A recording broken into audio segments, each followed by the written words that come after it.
A dying man makes one final request. Don't eat my body. 6 days later, José Salvador Alvarenga is still sitting next to the corpse, and he has a decision to make. 6 days later, this is what actually happened over 438 days lost in the Pacific, and why half the world still doesn't believe him. By the end of this video, you'll know the real, verified story behind the headlines, what Alvarenga actually ate, what really happened to his crewmate, and why doctors and skeptics clashed over whether any of it was even possible. 17th, 2012, Costa Azul on Mexico's Pacific coast. José Salvador Alvarenga was already a veteran of these waters, years spent chasing shark and tuna in an open fishing skiff. No cabin, no shelter, just fiberglass and instinct. His usual partner couldn't make the trip that day, so Alvarenga brought on someone new, Ezequiel Córdoba, 22 years old. Everyone called him Piñata. They had never fished together before. They had no idea this trip would be the last normal day either of them would ever experience. The plan was simple, a weekend run, maybe 30 hours out and back. They loaded the boat, 70 gallons of gasoline, 16 gallons of water, hundreds of hooks, a harpoon, 3 knives, everything 2 men need to survive a couple of days at sea. Nothing close to what they'd actually need. 80 miles offshore, the sky turned on them. 80 miles offshore, the pressure of gale-force winds, 10-foot waves crashing over the sides. Córdoba bailing water as fast as his arms could move, while Alvarenga fought to keep the bow pointed into the swell. They cut the fishing line loose, abandoned the catch, just trying to survive the storm, not fish through it. Then, for one brief moment, the clouds broke. Alvarenga saw it, a mountain right there on the horizon. Home, maybe 2 hours away. He almost made it. That's when the engine started coughing, sputtering, and then it died completely. Alvarenga grabbed the radio. One last call to shore. "Calm down, man. Give me your coordinates," his supervisor said.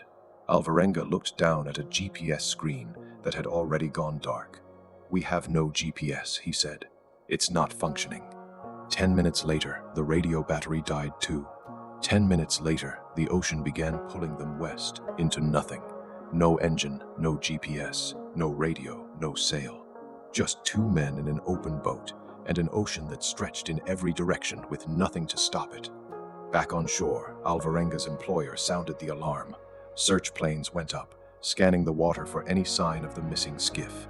For 2 days they searched. Then the weather turned again. High winds, poor visibility. The search was called off. No wreckage, no bodies, no boat, just nothing. Somewhere out there, Alvarenga and Córdoba had no idea they'd already been given up for dead. On board, Alvarenga made a brutal calculation. Their catch, nearly 1,100 pounds of fish, was making the boat dangerously unstable. So they threw it overboard, all of it. The ice went next, extra fuel. Anything that wasn't keeping them alive right now had to go. He tied 50 fishing buoys together and dropped them into the water, a makeshift sea anchor, something, anything, to slow the drift. It didn't work. The current didn't care. Day by day, the coastline disappeared behind them. The water they'd packed ran out first, then what was left of their food. What they had left was each other, and whatever the ocean was willing to give them. Rain became their only reliable water source. When birds landed on the boat, they caught them by hand. When sea turtles surfaced nearby, they dragged them aboard. Alvarenga would later say they drank turtle blood, bird blood, when things got desperate enough, their own urine, just to survive one more day. The fiberglass icebox that once held their catch became something else entirely. Their only shelter, their only shade, their entire world shrinking down to a few feet of fiberglass in the middle of the Pacific. And somewhere in those early weeks, Alvarenga started noticing something about Córdoba. Something wasn't right. Weeks turned into months, and the diet keeping them alive, raw fish, raw birds, raw turtle meat, started breaking Córdoba down from the inside.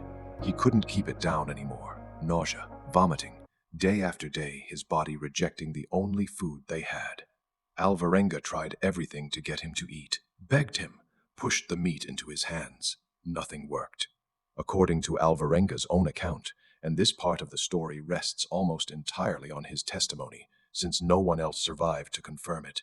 Córdoba's condition kept deteriorating for months. By some estimates, it took nearly 4 months from that first storm for his body to finally give out. Before he died, Alvarenga says Córdoba asked him for one thing: deliver a message to his mother, and then a second request: don't eat my body. Córdoba died there, in that small boat, with nothing around them but water in every direction. What Alvarenga did next is almost impossible to imagine. He kept the body with him for 6 days, talking to it. Some nights, he said, he wasn't sure anymore if he was losing his mind or just refusing to let go of the last human face he'd ever see. Eventually, he took what he needed, the clothing, anything useful, and gave Córdoba the only burial the ocean would allow. He lowered him into the water and watched him disappear. Córdoba's body was never found. No investigation would ever confirm exactly how he died or when. All Alvarenga had now was silence, and hundreds of miles of open water still ahead of him. For the first time since he left Costa Azul, José Salvador Alvarenga was completely alone. No partner, no voice but his own. Just the boat, the sky, and an ocean that showed no sign of ever letting him go. He stopped counting days on paper. He never had paper to begin with. Instead, he watched the moon, cycle after cycle, a rough, silent calendar written across the sky. It was the only thing keeping him tethered to time at all. The isolation did things to his mind that he never fully explained, even years later. Hallucinations, conversations with people who weren't there. Hallucinations. He said he thought about ending it, just letting the ocean take him, the way it had taken Córdoba. But something in him refused. He kept fishing, kept catching birds with his bare hands, kept dragging turtles onto the boat when he had the strength. Rain still came, and when it did, he caught every drop he could, and then ships. Not once, not twice. Alvarenga would later say he saw several vessels pass in the distance, including at least one massive container ship, close enough to make out details. He waved, he screamed, emphasized. He says he even saw crew members on the deck wave back. They never realized what they were looking at. Just a small, low boat on the horizon, invisible against the size of the ocean around it. And then it was gone, and he was alone again. Months kept passing, 15 lunar cycles by his own count. And somewhere on the other side of the Pacific, thousands of miles from where he started, land was finally waiting. January 30th, 2014. After more than 14 months adrift, Alvarenga saw something on the horizon that wasn't a ship, wasn't a cloud, wasn't his mind playing tricks on him again. Land. Real, solid land. It was Tile Islet, part of Ibon Atoll, the southernmost edge of the Marshall Islands, thousands of miles from the coast he'd left behind. He'd drifted nearly 7,000 miles across the open Pacific, carried the entire way by currents and wind he never controlled and never understood. He steered the skiff as close to the reef as he could, then left it behind and made his way to shore. After more than 400 days without solid ground under his feet, he was finally standing on it. 2 local residents, Emmy Libok Meto and Russell Lakedrick, found him near a small beach house. He spoke only Spanish. They spoke only Marshallese. No shared language, no way to explain 14 months of storms, starvation, and a man he'd buried at sea. So they communicated the only way they could: gestures, drawings, whatever got the point across. What they saw in front of them barely looked human: a long, matted beard, swollen legs and ankles, a man who could barely walk, barely stand, barely believe he'd made it at all.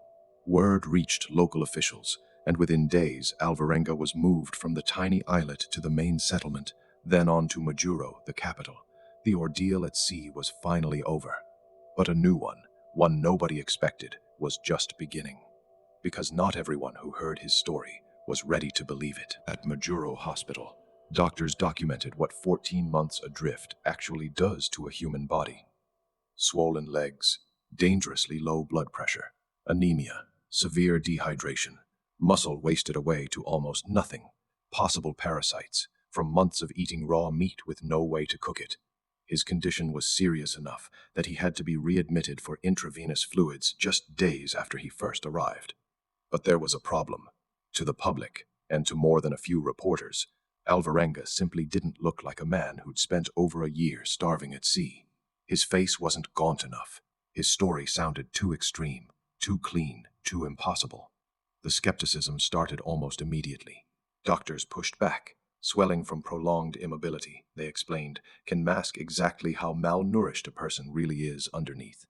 The medical evidence supported his account. Not everyone was convinced.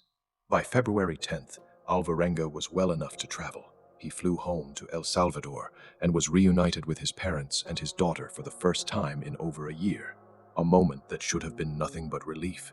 The following month, he made one more journey to Chiapas, Mexico, to see Ezequiel Córdoba's mother. He delivered the message Córdoba had asked him to carry all those months earlier, in the final days before he died. It didn't end there. In 2015, members of Córdoba's family publicly accused Alvarenga of something far darker, that he hadn't just buried Córdoba's body, but eaten part of it to survive. Alvarenga denied it completely. No evidence was ever found. No body was ever recovered to prove or disprove anything.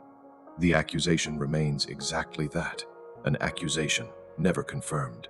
So what really happened out there, across 438 days and nearly 7,000 miles of open ocean? Some of it, science can verify. Ocean current models at the University of Hawaii confirmed that a drift like his was physically possible. But the rest, the hallucinations, the death of his friend, the ships that passed him by, exists only in one man's memory. A memory that took him from a fishing boat off the coast of Mexico to a stranger on a beach in the Marshall Islands and back into a life no version of him could have walked away from unchanged. If you thought surviving 438 days alone at sea was impossible, wait until you hear what happened to Juliane Kopka. She survived a plane falling from the sky, woke up alone in the Amazon rainforest, and somehow found a way to stay alive when almost no one believed she could. That's the story coming up next. If you enjoy true survival stories and remarkable real-life documentaries told with cinematic storytelling, hit subscribe, because there's a lot more waiting for you here.